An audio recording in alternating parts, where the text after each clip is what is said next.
നമസ്കാരം. കേരള ക്രിക്കറ്റ് ലീഗിൻ്റെ 3-ാം സീസൺ ആരംഭിക്കാൻ പോവുകയാണ്. ഓഗസ്റ്റ് 20-ന് ആദ്യ മാച്ച്, പിന്നീട് ആവേശകരമായ മത്സരങ്ങൾ വരാനിരിക്കുന്നു.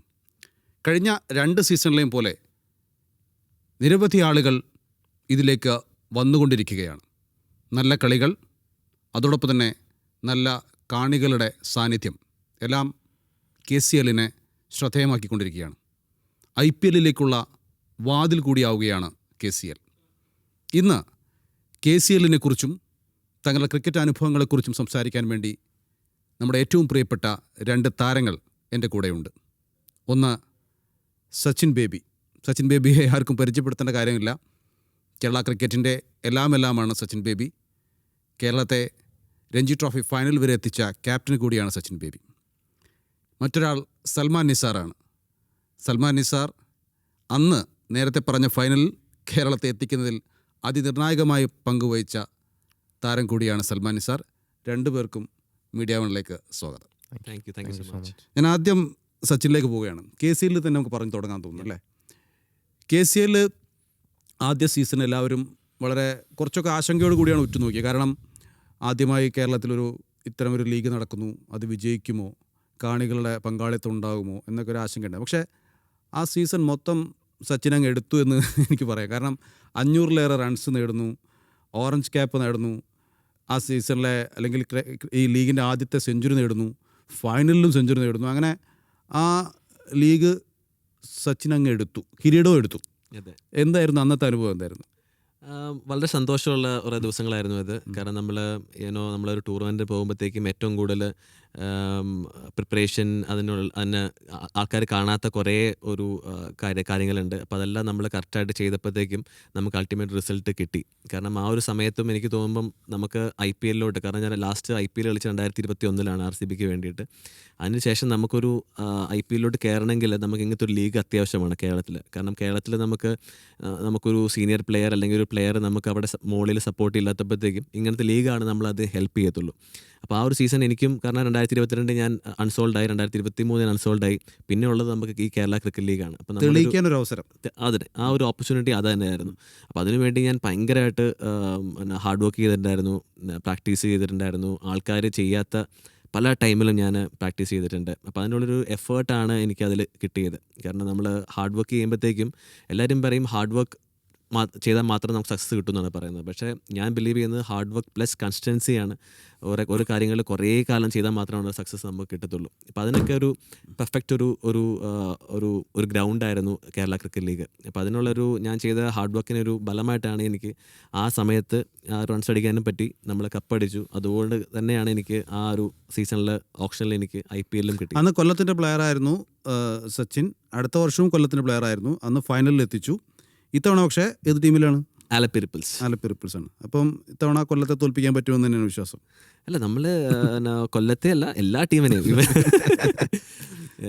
ടീമിനെയും തോൽപ്പിച്ച് നമ്മൾ ഒരു സീനിയർ പ്ലെയർ അല്ലെങ്കിൽ ഒരു ലീഡർ റോൾ എടുക്കുമ്പോഴത്തേക്കും നമ്മളെപ്പോഴും നമ്മൾ ആ ഒരു ടീമിനെ ജയിപ്പിക്കാനാണ് നോക്കുന്നത്. അപ്പം പിന്നെ അൾട്ടിമേറ്റ് നമ്മളെല്ലാ ഒരു ടീം ഗെയിമാണ്, എല്ലാവരും ഒത്തുപോലെ കളിക്കണം. അതൊരു ലീഡറിൻ്റെ ഒരു റെസ്പോൺസിബിലിറ്റിയാണ് നമ്മളെല്ലാവരെയും ഒത്തിണക്കി ഒരു ബോട്ടിൽ കൊണ്ടുപോകണം എന്നുള്ളത്. കാരണം ഇതൊരു ജേർണിയാണ്. ആ ജേർണിയിൽ പോകുമ്പോഴത്തേക്കും എല്ലാവരും, നമ്മളിപ്പോൾ ഒരു ഫിംഗേഴ്സിൽ നമ്മളൊരു ബാറ്റ് പിടിക്കണമെങ്കിൽ നമ്മുടെ ഇത്രയും എല്ലാം ചേർത്ത് പിടിച്ചാലേ പറ്റത്തുള്ളൂ. വല്ല ഒരു കൈ വിചാരിച്ചാൽ പറ്റത്തില്ല. അപ്പോൾ അതുപോലെ എല്ലാവരും ചേർത്ത് പിടിച്ച് നമുക്ക് കൊണ്ടുപോയി ടീം ഗെയിമായിട്ട് നമ്മൾ പോയി നമ്മൾ കപ്പടിക്കണം.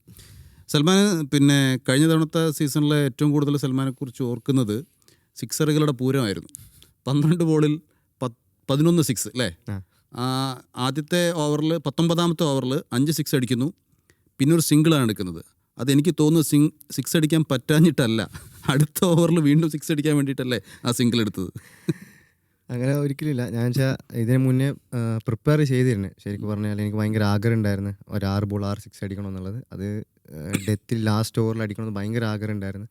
അപ്പം റൂംമേറ്റായ റോഹൻ്റെ കാലിക്കറ്റ് ഗ്ലോബ്സിൻ്റെ ക്യാപ്റ്റൻ റോഹനായിരുന്നു. അപ്പം റോഹനത്തെ എപ്പോൾ സംസാരിക്കുന്ന രീതി ഞാൻ സംസാരിക്കുമായിരുന്നു. പ്രിപ്പയർ ചെയ്യുന്നതിന് അങ്ങനത്തെ രീതിയിൽ പ്രിപ്പയർ ചെയ്തായിരുന്നു. പക്ഷേ എനിക്ക് എപ്പം കിട്ടുമെന്ന് അറിയില്ലായിരുന്നു. അത് ദൈവത്തിൻ്റെ കയ്യിലുള്ള കാര്യമാണ്. പക്ഷേ എൻ്റെ എത്രത്തോളം ബെസ്റ്റായിട്ട് പ്രിപ്പയർ ചെയ്യാൻ പറ്റുമോ അത്രത്തോളം ബെസ്റ്റായിട്ട് പ്രിപ്പയർ ചെയ്തതിന് പക്ഷെ ഞാൻ ജീവിതത്തിൽ ഇതുവരെ വിചാരിച്ചിട്ടില്ല ആ സമയത്ത് കറക്റ്റ് കിട്ടുമെന്ന്. പക്ഷേ ആ സമയത്ത് കറക്റ്റ് എല്ലാ കാര്യങ്ങളും ആ ദിവസം ദൈവം കറക്റ്റായിട്ട് എനിക്ക് തന്നെ കൊണ്ടെത്തിച്ച് തന്ന് നല്ല നല്ല എന്താ ഭയങ്കര നല്ല ഫീലായിരുന്നു അത് അടിച്ച് കഴിഞ്ഞപ്പം.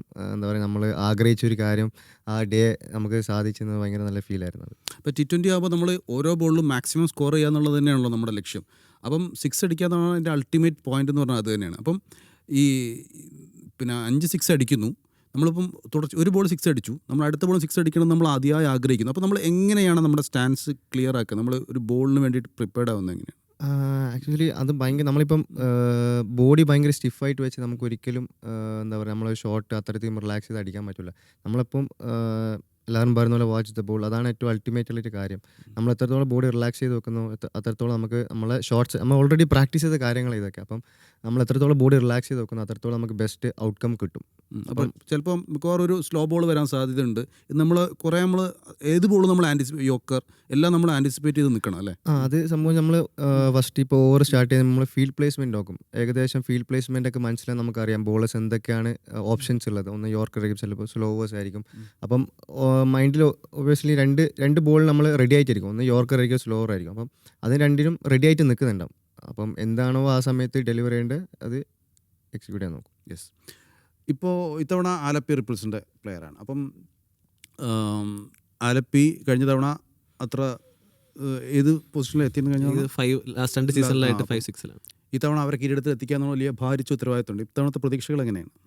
പ്രതീക്ഷ എപ്പോഴും ഹൈ തന്നെയാണ്. കാരണം എനിക്ക് ഞാൻ അണ്ടർ 13 മുതൽ കേരളത്തിൻ്റെ ക്യാപ്റ്റനായിട്ടുണ്ട്. അപ്പം എനിക്ക് ചലഞ്ചസ് എടുക്കാൻ ഭയങ്കര ഇഷ്ടമാണ്. അപ്പോൾ ഓരോ ചലഞ്ച് ഇപ്പം നമ്മൾ പറയുകയാണ്, ഓക്കെ അവൻ ആ പ്ലെയർ കൊള്ളില്ല എന്ന് പറയുമ്പോഴത്തേക്കും നമ്മുടെ ആസ് എ ലീഡർ അവനെ മെച്ചപ്പെടുത്തുകയാണ് എൻ്റെ ഒരു ഡ്യൂട്ടി. അപ്പം എനിക്കൊരു ബിഗ്ഗസ്റ്റ് ചലഞ്ച് തന്നെയാണ് ആലപ്പീനെ. കാരണം ലാസ്റ്റ് 2 സീസൺ അവർക്ക് വലിയ ക്വാളിഫൈ ചെയ്യാൻ പറ്റിയില്ല അവർ ആസ് എ ടീം. പക്ഷേ അപ്പോൾ ഈ ഒരു ടീം നമുക്ക് ഈ വർഷം ബൈ ഗോഡ് ബ്ലെസ് നല്ലൊരു ടീമാണ് നമുക്ക് കിട്ടിയിരിക്കുന്നത്. അപ്പോൾ എൻ്റെ ഒരു ഫസ്റ്റ് ഒരു ലക്ഷ്യം എന്ന് പറഞ്ഞാൽ നമ്മൾ ആ ടീമിനെ ഫസ്റ്റ് ക്വാളിഫൈ ചെയ്യിക്കുക എന്നുള്ളതാണ്. Then we will take it forward. Calicut തന്നെ തുടരുകയാണ് ഇത്തവണയും. എന്താണ് കാലിക്കറ്റിനെ ഇവിടെ എത്തിക്കണം, കിരീടത്തിലേക്ക് എത്തിക്കാൻ പറ്റിയില്ലല്ലോ കാലിക്കറ്റിന് കഴിഞ്ഞ തവണയും. നമ്മൾ ഫസ്റ്റ് ഇയർ ഫൈനലിലെത്തി. സച്ചേട്ടൻ്റെ ഒരു സെഞ്ചുറി എന്താ പറയുക, നമുക്ക് കണ്ടു നിന്നുകൊണ്ട് ഇന്നിങ്സ് ആയിരുന്നു. കാരണം നമ്മളെല്ലാവരും പഠിക്കേണ്ട കാര്യം സച്ചേട്ടൻ്റെ എഫേർട്ടും കാര്യങ്ങളൊക്കെ. കാരണം ചെറുപ്പത്തിലെ സച്ചേട്ടൻ്റെ ഹാർഡ് വർക്കും എപ്പോഴും ഞാൻ കാണുന്നതാണ്. ഭയങ്കര ഇൻസ്പയർഡ് ആയ ഒരു പേഴ്സണാണ്. കാരണം ഹാർഡ് വർക്ക് നമ്മൾ എപ്പോൾ കണ്ടു പഠിക്കേണ്ടതാണ്. ചേട്ടൻ രാവിലെ എണീച്ച് നമ്മളെല്ലാം എന്താ പറയുക, ചേട്ടൻ ട്രാവൽ ചെയ്ത് വന്ന് പിറ്റേ ദിവസം രാവിലെ ചേട്ടൻ ഇപ്പോൾ ജിമ്മിലുണ്ടാവും. അപ്പം നമ്മൾ ബ്രേക്ക്ഫാസ്റ്റിന് പോകുന്ന നേരം ചേട്ടനപ്പം കാലിൽ ഷൂസും ഇതൊക്കെ ട്രെയിനിങ് ഒക്കെ കഴിഞ്ഞ് അവിടെ ഇരിക്കുന്നത്. അപ്പം നമ്മളിപ്പം ആലോചിക്കും എത്രത്തോളം വർക്ക് എത്തിക്സ് ഉള്ളതുകൊണ്ടാണ് സച്ചേട്ടൻ കൺസിസ്റ്റൻ്റ് ആയിട്ട് പെർഫോം ചെയ്യുന്നത്. അപ്പം ഒബ്വിയസ്ലി ആ ഒരു ഇന്നിങ്സ് ഭയങ്കരമായിട്ട് എന്താ പറയുക കണ്ടുകൊണ്ടിരിക്കുന്ന ഒരു ഇന്നിങ്സ് ആയിരുന്നു. കാരണം ഞാൻ ഇപ്പം കളി കഴിഞ്ഞ ഹൈലൈറ്റ്സ് ആണ് സച്ചേട്ടൻ്റെ ഇന്നിങ്സ് കാണുമായിരുന്നു. ഭയങ്കര ചാൻസ്ലെസ് ഇന്നിങ്സ് ആയിരുന്നു. നമ്മൾ റോനായാലും ടീം മീറ്റിംഗ് ഹഡിൽ ഒരു 10 ഓവർ നമുക്ക് ബ്രേക്ക് ഉണ്ട്. ആ സമയത്ത് പറഞ്ഞു ഒരു ചാൻസ് കിട്ടും, പക്ഷേ സച്ചേട്ടൻ ഒരു ചാൻസ് തന്നില്ല ആ ഇന്നിങ്സിൽ. അപ്പം ഈ തവണ എന്തായാലും പ്രിപ്പറേഷൻ എപ്പോഴും ബെസ്റ്റ് ആയിരിക്കും. റിസൾട്ട് നമ്മളെ കയ്യിലുള്ള കാര്യമല്ല. അപ്പം പ്രിപ്പറേഷൻ എത്രത്തോളം ബെസ്റ്റായിട്ട് വെക്കാൻ പറ്റുമോ as A team, as A person, as A individual എത്രത്തോളം അടിപൊളിയായിട്ട് വെക്കാൻ പറ്റുമോ അതാണ് നോക്കുന്നത്. റിസൾട്ട് നമ്മൾ നല്ല രീതിയിൽ പ്രിപ്പയർ ചെയ്താൽ ഒബ്വിയസ്ലി റിസൾട്ട് നമ്മുടെ ഭാഗത്ത് വരും. അതൊരു പ്രതീക്ഷ. നിങ്ങൾ രണ്ടാളും ലെഫ്റ്റീസാണ്. ഏതായാലും ഞാൻ ചോദിക്കുന്നത് ഇപ്പം ക്യാപ്റ്റൻസി അത് പലപ്പോഴും പറയാറുണ്ട്. ക്യാപ്റ്റൻസി എന്ന് പറയുന്നത് ഒരു സമ്മർദ്ദമാണ്. അപ്പോൾ അത് നമ്മുടെ കളിയെ ബാധിക്കും എന്ന് പലപ്പോഴും പറയാറുണ്ട്. ഇപ്പോൾ സച്ചിൻ ക്യാപ്റ്റനായ സമയത്ത് പോലും അത് പറഞ്ഞിരുന്നു. ഈ സച്ചിൻ ക്യാപ്റ്റനാകുമ്പോൾ അത് പറയുമോ? ഇല്ല, ഞാൻ പറഞ്ഞില്ല, എനിക്കത് ഇഷ്ടമാണ്. ആ ഒരു റെസ്പോൺസിബിലിറ്റി എടുക്കാനും ആ ഒരു ചലഞ്ച് എടുക്കാനും എനിക്ക് ഭയങ്കര ഇഷ്ടമാണ്. ഇപ്പം നമ്മൾ എല്ലാവരും പറയും അത് പാടാന്ന് പറയുമെങ്കിൽ പോലും പല ആൾക്കാരും പറഞ്ഞിട്ടുണ്ട്, ഇപ്പം നമുക്ക് ഗെയിം എൻജോയ് ചെയ്യണമെങ്കിൽ അല്ലെങ്കിൽ if you want to play higher level captaincy എടുക്കേണ്ടതെന്ന് എൻ്റെ അടുത്ത് പലരും പറഞ്ഞിട്ടുണ്ട്. പക്ഷേ എനിക്ക് അതൊരു ചലഞ്ച് പോലെ. ഇപ്പോൾ എൻഡ് ഓഫ് ദി ഡേ ഇതൊരു ടീം ഗെയിം ആയതുകൊണ്ട് നമ്മൾ എത്ര ഇൻഡിവിജ്വലായിട്ട് പെർഫോം ചെയ്താലും നമ്മുടെ കേരള ടീം താഴെ നിൽക്കുവാണെങ്കിൽ ആ പ്ലെയറിന് ഒരു ഗ്രോത്ത് ഉണ്ടാകത്തില്ല. ഇപ്പം നമ്മൾ ലാസ്റ്റ് എനിക്കൊന്നു IPL ഏറ്റവും കൂടുതൽ പ്ലേയേഴ്സ് ഉണ്ടായിരുന്നത് നമ്മൾ ഫസ്റ്റ് വൈറ്റ് ബോളിൽ സെമിഫൈനൽ കളിക്കുമ്പോഴാണ്. 7 പേര് നമ്മൾ ഡിഫറെൻറ്റ് ടീമിൽ കളിച്ചു. അപ്പോൾ ആസ് എ ടീം നമ്മൾ പെർഫോം ചെയ്താൽ മാത്രമാണ് നമുക്ക് പ്ലേയേഴ്സിനും ടീമിനും ഒരു വാല്യൂ കിട്ടത്തുള്ളൂ. ഇല്ലെങ്കിൽ ഒരാൾ IPL പോവും, അവരവിടെ പുറത്തിരിക്കും. കാരണം നമ്മളവിടെ മാച്ചസ് കളിക്കണം. ആ മാച്ചസ് കളിക്കണമെങ്കിൽ നമ്മുടെ ടീമായിട്ട് പെർഫോം ചെയ്ത് ഇപ്പോൾ എല്ലാവരും വിചാരിക്കും എന്തുകൊണ്ടാണ് മുംബൈയിൽ നിന്നും അല്ലെങ്കിൽ ഡൽഹിയിൽ നിന്ന് കൊൽക്കത്ത ബാംഗ്ലൂർ എന്നൊക്കെ കുറേ പ്ലേയേഴ്സ് വരുന്നത്. മെയിൻ റീസൺ കാരണം അവർ പലതവണ അവർ രഞ്ജി ട്രോഫി കപ്പടിച്ചിട്ടുണ്ട്, ലിമിറ്റഡ് ഓവേഴ്സ് അവർ കപ്പടിച്ചിട്ടുണ്ട്. അതുകൊണ്ടാണ് അവരുടെ പ്ലേയേഴ്സ് ഡിഫറെൻറ്റ് ടീമിൽ ചെന്ന് കാണുന്നത്. അപ്പോൾ ഞാനൊക്കെ IPL പോകുമ്പോഴത്തേക്കും ഞാൻ ഒരു സഞ്ജുവിനെ കാണും, ഒരു വിഷ്ണുവിനെ കാണും. ഇപ്പം എൻ്റെ ലക്ഷ്യം എന്ന് വെച്ചാൽ ഐ വാണ്ട് സൽമാൻ നിസാർ ഒരു ടീമിൽ വേണം, റോനസ് കുന്നുമ്മൽ ഒരു ടീമിൽ വേണം, മുഹമ്മദ് അസുദ്ദീൻ ഒരു ടീമിൽ വേണം. നമ്മുടെ യങ്സ്റ്റേഴ്സായ പലവരും പല ടീമിൽ കാണണം. അതാണ് അതാണ് നമ്മുടെ ഒരു, അപ്പോഴാണ് നമുക്കൊരു സാറ്റിസ്ഫാക്ഷൻ വരുള്ളൂ. ഇല്ലെങ്കിൽ നമ്മൾ ഈ പറഞ്ഞ പോലെ ഒരാൾ കളിക്കും, രണ്ടാൾ കളിക്കും, അതാകുമ്പോഴത്തേക്കും ആസ് എ കേരളത്തിനും ഒരു വളർച്ച ഉണ്ടാവത്തില്ല. പ്ലെയറിന് ഒബ്വിയസ്ലി അവർക്ക് നെയിം റെക്കഗ്നൈസ് കിട്ടും. പക്ഷേ ആസ് എ ടീം നമ്മൾ കളിക്കുമ്പോൾ ഉണ്ടല്ലോ അതിൻ്റെ ഒരു സന്തോഷമാണ്. പിന്നെ നമ്മൾ കേരള ടീം നാളെ കളിക്കാൻ പോകുമ്പോഴത്തേക്കും അയ്യോ സഞ്ജു സാംസൺ കഴിഞ്ഞ സച്ചിൻ ബേബി കഴിഞ്ഞ സൽമാൻ നിസാർ കഴിഞ്ഞാൽ റോഹൻ, അസറുദ്ദീൻ, ഇവരൊക്കെ ഔട്ടാക്കണമെന്ന് തോന്നും. അപ്പം നമ്മളിപ്പോൾ ഒരു കർണാടക മാച്ച് കളിക്കുമ്പോഴത്തേക്കും അവരുടെ ടീം കളിക്കുന്ന 9 പേരും IPL പ്ലേയേഴ്സാണ്. അപ്പം നമ്മൾ വിചാരിക്കും അത്രയും സ്റ്റാർസിൻ്റെ ടീം, അതുപോലത്തെ ഒരു ടീമിനെ നമുക്ക് കേരളത്തിലുണ്ടാക്കണം. സൽമാന് കിട്ടിയൊരു വലിയ ഭാഗ്യം ഞാൻ മനസ്സിലാക്കുന്നത് കളിച്ച് വളർന്ന ഗ്രൗണ്ടിൽ അരങ്ങേറ്റം കുറിക്കാൻ പറ്റിയെന്നുള്ളതാണ് അല്ലേ? കോർണോവയിൽ അന്ന് അസമിനെതിരെ രഞ്ജി ട്രോഫി കളിക്കാൻ പറ്റി. അത് തന്നെയാണോ ജീവിതത്തിൽ വലിയൊരു ഭാഗ്യമായിട്ട് കരുതുന്നത്? തീർച്ചയായും കേരളത്തിന് വേണ്ടി ഡെബ്യൂ ചെയ്യുന്ന ഭയങ്കര വലിയ ഭാഗ്യമാണ്. കാരണം സീനിയർ ടീമിൽ ആ സമയത്ത് എല്ലാവരും ഉണ്ട്, എല്ലാ സീനിയർ പ്ലേയേഴ്സും ഉണ്ടായി. റോഹൻ ചേട്ടൻ, ജഗുബായ്, സച്ചേട്ടൻ ഉണ്ടായി. അതുപോലെ തന്നെ കുറേ സീനിയർ അവർ കൂടെ കളിക്കാൻ പറ്റിയ ഡെബ്യൂ ചെയ്യാൻ പറ്റിയ ഭയങ്കര നല്ല എക്സ്പീരിയൻസ് ആയിരുന്നു ആ സമയത്ത്. മാച്ചിൽ കളിക്കുന്നതിനുപരി നല്ല എക്സ്പീരിയൻസ്, കാരണം അവരെ എങ്ങനെയാണ് മാച്ചിനെ അപ്രോച്ച് ചെയ്യുന്നത്. ഞാൻ 17 വയസ്സിൽ ഡെബ്യൂ ചെയ്തതിന്, അപ്പം മാച്ചിൽ എങ്ങനെ അപ്രോച്ച് ചെയ്യുന്നത്, അപ്പോൾ ഒരു ഐഡിയ കിട്ടി അവരെന്താണ്, എങ്ങനെ പ്രിപ്പയർ ചെയ്യണം, ഈ ലെവൽ ഓഫ് ക്രിക്കറ്റിൽ സക്സസ് ആണ്, എന്തൊക്കെ പ്രിപ്പയർ ചെയ്യണം, ഒരു ഐഡിയ. അന്നത്തെ കേരള ടീം എന്ന് പറഞ്ഞാൽ ഏറ്റവും മികച്ചവരുടെ ഒരു നിരയായിരുന്നു. അതിലാണ് 17 വയസ്സുള്ള താങ്കൾക്ക് അരങ്ങേറ്റം കുറിക്കാൻ പറ്റുന്നത്. തീർച്ചയായും. സച്ചിന് 1988 ഡിസംബർ 11 ഞാൻ പറഞ്ഞ ഡേറ്റ് വേറെയാണ്. ഡിസംബർ 11 വാങ്കഡയിൽ ഒരു 15 വയസ്സുകാരൻ സെഞ്ചുറി അടിച്ചു ഫസ്റ്റ് ക്ലാസ് ക്രിക്കറ്റിൽ. അയാളുടെ പേര് സച്ചിൻ ടെണ്ടുൽക്കർ എന്നാണ്. ഒരാഴ്ച കഴിഞ്ഞ് ഡിസംബർ 18 അന്നാണ് തൊടുപുഴയിൽ താങ്കൾ ജനിക്കുന്നത്. താങ്കളുടെ അച്ഛൻ ബേബി മകന് സച്ചിൻ എന്ന് പേരിട്ടത് ആ വാങ്കഡയിലെ സെഞ്ചുറി കണ്ടിട്ട് തന്നെയാണോ? എൻ്റെ അമ്മയ്ക്ക് ക്രിക്കറ്റ് ഭയങ്കര ഇഷ്ടമായിരുന്നു. അപ്പം അമ്മ വഴിയാണ് പപ്പയ്ക്കും ക്രിക്കറ്റ് ഭയങ്കരമായിട്ടൊരു ഫോളോ ചെയ്ത് തുടങ്ങിയത്. അപ്പം ഞാൻ ഉണ്ടായി കഴിഞ്ഞിട്ട് എന്ത് പേരിടും എന്നുള്ള ഒരു നോക്കുമ്പോഴാണ് ഇങ്ങനത്തെ ഒരാൾ ഡെബ്യൂ ചെയ്ത് 100 അടിച്ച ഒരു വന്നത്. അപ്പം അങ്ങനെയാണ് സച്ചിൻ എന്നുള്ള ഒരു പേരുണ്ട്. ഞാൻ ചോദിക്കുന്നത് അന്ന് ഈ ഫസ്റ്റ് ക്ലാസ് ക്രിക്കറ്റൊക്കെ ശ്രദ്ധിക്കുമായിരുന്നു അമ്മ? അതാണ് ചോദിക്കുന്നത്. അല്ല, അതൊരു വലിയൊരു ഇതായിരുന്നല്ലോ, ന്യൂസ് ആയിരുന്നു ഒരു സമയത്ത്. അപ്പോൾ ആ ഒരു സമയത്ത് സച്ചിൻ എന്നുള്ള ഒരു പേര് അങ്ങനെ വലിയായിട്ട് ഫൈൻഡും ആവുന്നിട്ടില്ല ആ ഒരു സമയത്ത്. അപ്പം അങ്ങനെയാണ് ആ ഒരു പേര് വന്നത്.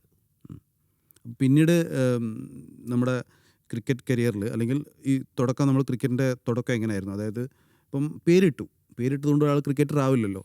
പിന്നെ ക്രിക്കറ്റിലേക്ക് വന്നത് എങ്ങനെയാണ്? പിന്നെ അതിൽ എന്നോട് അമ്മ പറഞ്ഞൊരു കാര്യം എന്ന് വെച്ചാൽ, അമ്മ ക്യാരിങ് ആയിരുന്നപ്പോഴത്തേക്കും ക്രിക്കറ്റ് മാച്ച് കാണുമായിരുന്നു.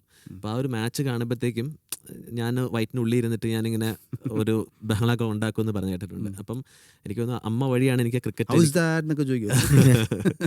അമ്മ വഴിയാണ് എനിക്ക് ആ ഒരു ക്രിക്കറ്റിനോടുള്ള ഒരു ഇഷ്ടം വന്നത്. പക്ഷേ അതിനുശേഷം എനിക്ക് ഇഷ്ടം ഫുട്ബോളായിരുന്നു. അപ്പം ഞാൻ സ്കൂളിലാണെങ്കിലും നമ്മൾ ഫുട്ബോൾ കളിക്കായിരുന്നു. ഞാൻ സ്കൂൾ ടീമിൻ്റെ ക്യാപ്റ്റനൊക്കെ ആയിരുന്നു ഫുട്ബോളിൻ്റെ. പിന്നെ ആദ്യം ഞാൻ പോകുന്നത് ഫുട്ബോൾ കളിക്കാനാണ് ഞാൻ പോകുന്നത്. അപ്പോൾ ഇങ്ങനെ ഈ ഫുട്ബോളിനുള്ള ഇൻട്രസ്റ്റ് കാരണം ഞാൻ ഇടുക്കി ടീമിൻ്റെ സെലക്ഷനൊക്കെ ഞാൻ ഫുട്ബോളിന് പോയിട്ടുണ്ട്.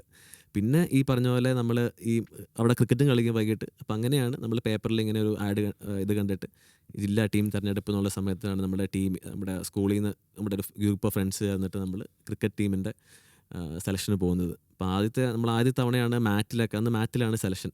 അപ്പോൾ ഞാൻ ഇപ്പോഴും ഓർമ്മയുണ്ട്, മാറ്റിൽ പോയിട്ട് എനിക്ക് ബാറ്റിൽ ബോൾ കൊള്ളുന്നില്ല, എല്ലാം ചാടി പോകുന്നു, എല്ലാം പോകുന്നുണ്ട്. ബോൾ ചെയ്തിട്ടും ആൾക്കാരൊക്കെ സിക്സൊക്കെ അടിക്കുന്നുണ്ട്. പക്ഷേ ഞാൻ ഇങ്ങനെ ഫീൽഡ് ചെയ്തപ്പോഴത്തേക്കും ഞാൻ ഡൈവ് ചെയ്തൊരു ക്യാച്ച് എടുത്തു. ആ ഒരു ക്യാച്ചിലാണ് എനിക്ക് അന്ന് സെലക്ഷൻ കിട്ടുന്നത്. അപ്പോൾ അത് പിന്നെ പ്രാക്ടീസാണ്. ഞാൻ ആ കൊല്ലം കളിക്കാൻ പറ്റില്ല, കാരണം എനിക്ക് അപ്പൻഡിക്സിൻ്റെ ഓപ്പറേഷൻ ആ വർഷം വന്നുകൊണ്ട് ആ വർഷം ഞാൻ കളിച്ചില്ല. പിന്നീട് നെക്സ്റ്റ് ഇയർ അപ്പം എനിക്ക് ക്രിക്കറ്റോട് ഇഷ്ടം തോന്നി എനിക്ക് ഇത് കണ്ടപ്പോഴത്തേക്കും. പിന്നെ എനിക്ക് ആ വർഷം കളിക്കാൻ പറ്റിയില്ല. അപ്പോൾ അടുത്ത കൊല്ലം നോക്കാമെന്നുള്ള രീതിയിൽ നമ്മുടെ സെക്രട്ടറിയൊക്കെ അന്ന് മറ്റേ വിനോദേട്ടനായിരുന്നു, ഇടുക്കിയിലുള്ള വിനോദേട്ടനായിരുന്നു നമ്മുടെ സെക്രട്ടറി. അപ്പോൾ അന്ന് പറഞ്ഞു അടുത്ത കൊല്ലം നോക്കാം എന്നുള്ള രീതിയിൽ വന്നപ്പോഴാണ് അടുത്ത കൊല്ലം ഞാൻ Under 13 കളിക്കുന്നതും Under 13 ആ കൊല്ലം കേരള ടീമിൻ്റെ ക്യാപ്റ്റൻ ആവുന്നത് ഫസ്റ്റ് ടൈം. സൽമാൻ, തലശ്ശേരി നമുക്കറിയാം, അതിൻ്റെ ക്രിക്കറ്റ് പാരമ്പര്യം നമുക്കറിയാം. അവിടെ ബ്രിട്ടീഷുകാർ കൂടെ ക്രിക്കറ്റ് കളിച്ചിട്ടാണ് അവിടെ വളർന്നത്.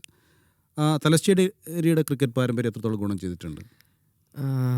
തലശ്ശേരി ഇപ്പം എല്ലാവരും പറഞ്ഞത് തലശ്ശേരി എന്താ പറയുക ഭയങ്കരമായിട്ട് അറിയുന്ന 3 C കേക്ക്, ക്രിക്കറ്റ്, സർക്കസ്. അപ്പം ഒബ്വിയസ്ലി ക്രിക്കറ്റ് ഭയങ്കരമായിട്ട് ഇത് ചെയ്തതിന് കാരണം മുനിസിപ്പൽ സ്റ്റേഡിയം എന്ന് പറഞ്ഞ സ്റ്റേഡിയത്തെ കളിയൊക്കെ സ്റ്റാർട്ട് ചെയ്തത് നമ്മളിപ്പം ഞാൻ പഠിച്ചുകൊണ്ടിരുന്ന സ്കൂൾ സെൻറ്റ് ജോസഫ് സ്കൂളാണ്.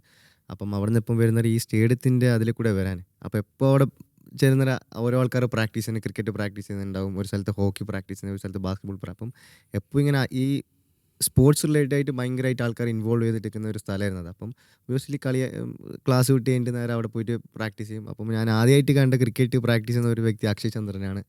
അപ്പം ഞാൻ ഇങ്ങനെ സ്കൂൾ വിട്ട് വരുന്ന അക്ഷയേട്ടൻ ഇങ്ങനെ പ്രാക്ടീസ് ആ സമയത്ത് കേരളത്തിൽ സ്റ്റേറ്റ് കളിച്ച അക്ഷയേട്ടനും ഫാബിദ് ഫാറൂഖാണ്, രണ്ടാൾക്കാരാണ്.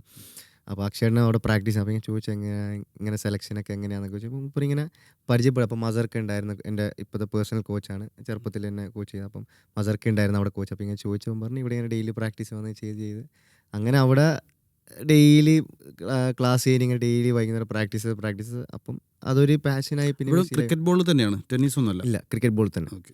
ക്രിക്കറ്റ് ബോൾ തന്നെ പ്രാക്ടീസ് ചെയ്ത്. അപ്പം അവിടെ ഒരു ചെറിയൊരു കോൺക്രീറ്റ് ഉണ്ട്, ചെറിയ നെറ്റ്സും ഉണ്ട്. അപ്പോൾ അവിടെ തന്നെ എല്ലാവരും പ്രാക്ടീസ് എല്ലാം ചെയ്യല്. അപ്പം ഡെയിലി സ്കൂൾ വിട്ട് കഴിഞ്ഞിട്ട് വൈകുന്നേരം ഞാനും എൻ്റെ ബ്രദറും ഇങ്ങനെ വരുന്നേരം ഇങ്ങനെ അവിടെ പ്രാക്ടീസ് പിന്നെ അതൊരു പാഷനായി. പിന്നെ അക്കാഡമി സെലക്ഷൻ ഉണ്ടായി. അപ്പം അതിൽ സെലക്ഷൻ കിട്ടി. നേരെ പിന്നെ എനിക്കൊരു 9-10 കൊല്ലം ഞാൻ എറണാകുളത്തുണ്ടായി. നമ്മളെ കേരള ക്രിക്കറ്റ് അസോസിയേഷൻ്റെ കേരള ക്രിക്കറ്റ് അക്കാഡമി ഉണ്ട്. അവിടെ നിന്നാണ് മെയിനായിട്ട് ക്രിക്കറ്റ് എന്താണ്, ക്രിക്കറ്റ് എത്രത്തോളം ലൈഫിൽ ഇമ്പോർട്ടൻസ് അതൊക്കെ മനസ്സിലാക്കാൻ തുടങ്ങിയത് അവിടെ നിന്നായിരുന്നു. ആക്ച്വലി 2009 അരങ്ങേറ്റം അല്ലേ? Debut 2009 debut. അതിനുശേഷം പക്ഷേ 24 മത്സരം വേണ്ടി വന്നൊരു സെഞ്ചുറി അടിക്കാൻ അല്ലേ? പക്ഷേ അതൊരു ഡബിൾ സെഞ്ചുറി ആയിരുന്നു. ആ ഒരു 24 മത്സരത്തിൻ്റെ കളികളിലെ ഒരു ഫീലിംഗ് എന്തായിരുന്നു? എനിക്കൊരു സെഞ്ചുറി അടിക്കാൻ പറ്റുന്നില്ലല്ലോ എന്നൊരു തോന്നലുണ്ടായിരുന്നു. അല്ല, അതിൽ ഞാൻ അതിൻ്റെ ഇടയ്ക്ക് വെച്ചാൽ 95 കണ്ണൂരിൽ തലശ്ശേരിയിൽ വെച്ച് ഞാൻ ഔട്ടായി 95 വെച്ചിട്ട്. അപ്പോൾ അതേപോലെ 95 വന്നപ്പോഴത്തേക്കും പൊക്കിയടിച്ച് ഒരെണ്ണം ഇങ്ങനെ ലോങ് ഓണിൽ എന്താ ഔട്ടായി. അപ്പോൾ നമുക്ക് അപ്പം ആ ഒരു സമയത്ത് നമുക്ക് പറഞ്ഞു തരാൻ ആരുമില്ല എന്താണ് ഒരു 100ൻ്റെ ഒരു വാല്യൂ എന്നുള്ളൊരു കാര്യം. അതിനു മുന്നേ ഞാൻ 50s അടിച്ചിട്ടുണ്ട്. ഒരു കല്ലൂർ സ്റ്റേഡിയത്തിൽ ഞാൻ 50 അടിച്ചിട്ടുണ്ട്. എൻ്റെ ഡെബ്യൂ 50 അവിടെയായിരുന്നു. അതിനിടയ്ക്ക് ഞാൻ 50s കിട്ടുന്നുണ്ട്. അപ്പം നമ്മൾക്ക് ഒരു ലോങ് ഇന്നിങ്സ് കളിക്കണമെന്ന് പറഞ്ഞു തരാൻ ആ ഒരു സമയത്ത് നമ്മുടെ സീനിയർ പ്ലേയേഴ്സ് ആരും അങ്ങനെ ഇത് ചെയ്തിട്ടില്ല. പിന്നെ ഞാൻ നമ്മളെ ശ്രീശാന്തായിട്ട് സംസാരിക്കുമ്പോഴും ശ്രീ പറഞ്ഞു തരുന്നുണ്ട്, if you want to play for India you have to score 100s അല്ല 300s അടിക്കണം.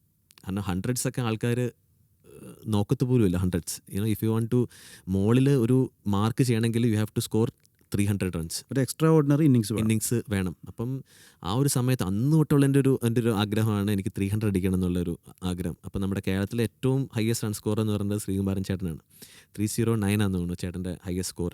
അപ്പോൾ അത് ബീറ്റ് ചെയ്യാനുള്ള ഇതാണ്. അപ്പം നമുക്ക് അത് വേണമെങ്കിൽ നമ്മൾ ഈ പറഞ്ഞ പോലെ നമ്മളൊരു 5 day ഇല്ലെങ്കിൽ കളിക്കണം. ഇല്ലെങ്കിൽ ഞാൻ പറഞ്ഞ പോലെ ഇപ്പം നമ്മൾ എല്ലാ മാച്ചും ജയിക്കണ ഒരു സിറ്റുവേഷൻ ഓറിയൻറ്റഡ് ആയതുകൊണ്ട് നമുക്ക് എൻ്റെ ഹൈ സ്കോർ 250 നോട്ട് ഔട്ടാണ്. അപ്പോൾ അത് ചിലപ്പോൾ ഒരു ഡേ കൂടെ ഉണ്ടായിരുന്നെങ്കിൽ എനിക്ക് ചിലപ്പോൾ അത് ബ്രേക്ക് ചെയ്യാൻ പറ്റുമായിരുന്നു. അപ്പോൾ അത് ഇപ്പോഴും എൻ്റെ ഒരു ആഗ്രഹമാണ്. ലൈക്ക് ഒരു ഒരു ഇതുപോലെ എനിക്ക് ഇപ്പോഴും ഉണ്ട്. But I will try. Still my last game I will try to beat that score. Salman, ആ ഹെൽമെറ്റ് ഇപ്പോൾ എവിടെ ഉണ്ട്? KCൻ്റെ ഓഫീസിലാണ്. ഓക്കെ. എന്തായിരുന്നു അന്നത്തെ ഒരു ഫീൽ? കാരണം ക്യാച്ച് എടുത്തത് സച്ചിനാണ്, പക്ഷേ അതിലേക്കുള്ള വഴി തെളിച്ചത് താങ്കളുടെ ഹെൽമെറ്റാണ്. അതിൻ്റെ ഫീല് ഭയങ്കര ഡിഫറെൻറ്റ് ഫീലാണ്. എങ്ങനെ പറയണമെന്ന് അറിയില്ല. പക്ഷെ അന്ന് രാവിലെ ഫീൽഡ് ചെയ്യാൻ പോകുന്നതിന് മുമ്പ് എനിക്കൊന്ന് സച്ചിൻ ചേട്ടനും അമ്മയും സാറും വന്നിട്ട് എന്നെ ചോദിച്ചിങ്ങനെ ഷോട്ടിലേക്ക് നിൽക്കുമോ, കാരണം അവിടെ നിൽക്കുന്ന ലാസ്റ്റ് 1 മണിക്കൂർ ഗെയിം ഉണ്ടാവുള്ളൂ, ചെറിയ 37-38 റണ്ണ് വേണ്ടുള്ളൂ. ഷോട്ടിലേക്ക് നിൽക്കും. ഞാൻ പറഞ്ഞു നിൽക്കുക, കുഴപ്പമൊന്നുമില്ല, ടീമിന് വേണ്ടി നിൽക്കുക, പ്രശ്നമില്ല. അതിന് മുമ്പ് നിൽക്കാറുണ്ടായിരുന്നു. ആ മാച്ച് ഞാൻ നിന്നിട്ടില്ല. കാരണം ഇമ്രാനാണ് തോന്നുന്നു ആ മാച്ച് നിന്ന്. ഇമ്രാനും സാധാരണ ജൂനിയേഴ്സ് ആണ് അവിടെ കൂടുതൽ സമയം. അപ്പം ആ മാച്ച് ഞാൻ നിന്നിട്ടില്ല, ലാസ്റ്റ് ഡേ ആയിരുന്നു. അപ്പോൾ സച്ചിനേട്ടൻ എൻ്റെ പേര് പറഞ്ഞത്. കാരണം അവിടെ ഞാൻ അധികം കുറച്ച് ക്യാച്ചസ് എടുത്തിനെ അവിടെ നിന്ന് അതിൻ്റെ മുന്നത്തെ മാച്ചൊക്കെ. അപ്പോൾ സച്ചിനേട്ടൻ കോച്ചിൻ്റെ അടുത്ത് പറഞ്ഞു. അപ്പോൾ കോച്ചിൻ്റെ അടുത്ത് ഇങ്ങനെ വന്ന് ചോദിച്ചു, സച്ചിൻ ഇങ്ങനെ പറയുന്നുണ്ട്. അപ്പം നമ്മൾ sir of course I will do it എന്ന് പറഞ്ഞിട്ട് അങ്ങനെ ഇറങ്ങിയതാണ്. അപ്പോൾ അതിൻ്റെ മുന്നത്തെ എന്താ പറയുക, യുദ്ധത്തിന് മുന്നിൽ നിൽക്കുന്ന പടയാളിയായി അല്ലേ? ഇല്ല, അത് ടീമിന് വേണ്ടി ആവും, കുഴപ്പമില്ല. ആ സമയത്ത് പ്രഷർ ഉണ്ടായിരുന്നു, സത്യം പറഞ്ഞാൽ നല്ല പ്രഷർ ഉണ്ടായിരുന്നു നിൽക്കുന്ന നേരം. അപ്പം ഞാനും കീപ്പർ അജു ആയിരുന്നു. അജുവിനടുത്ത് സംസാരിച്ചു പറഞ്ഞു.